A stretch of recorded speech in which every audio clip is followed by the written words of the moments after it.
So while you're doing that, let's jump into the mailbag. First question. My content is all over the place. I post when I have time, send emails when I remember, and have no real system. Can AI actually help me build consistency?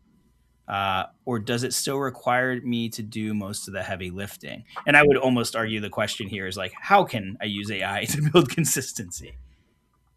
Yeah, so it can help you build consistency, and there are a couple different ways. So in AWeber, we've built a tool called the Newsletter Assistant. I'm sharing that to illustrate something. And Yeah. what it does is it writes content for you, and it will do that on demand. So you could just go to it and say, hey, write me this email. Every user actually has an email address for the assistant that you can email directly to say, like, create me this thing. So you don't have to log into your account. But it also does a thing where every week, or you can set a different cadence using a content planner, it will proactively send you a draft. The first Mhm. thing that it does is every week it'll send you an email saying, hey, is there anything in particular that you want to write about this week?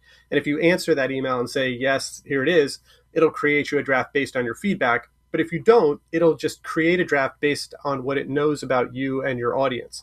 And the problem we're trying to solve with that is consistency, and we find that many of our users are actually using it to stay consistent, Yeah. uh, to stay consistently in contact with their audience. I think another uh, example of that too. We just talked about Canva AI 2.0 coming, and while we haven't had a chance to demo that yet, and we will coming up. One of the promises of it is that you can have it create assets on a schedule.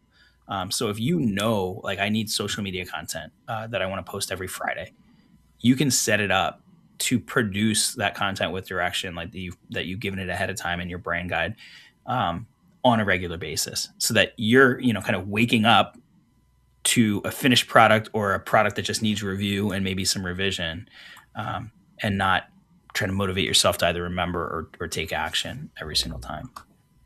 Yeah, and you're also seeing the base tools like Claude itself releasing features that are geared towards automating recurring tasks.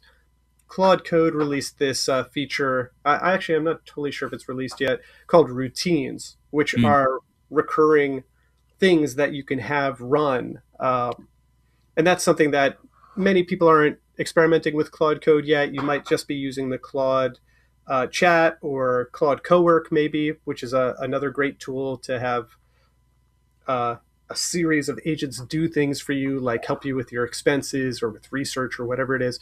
But I imagine that many of those automation workflow type tools are going to make their way into the more consumer facing tools like Claude directly or ChatGPT, because these companies want you using this stuff regularly. So I imagine that the ability to schedule recurring tasks is something that's going to happen before too long. Yeah.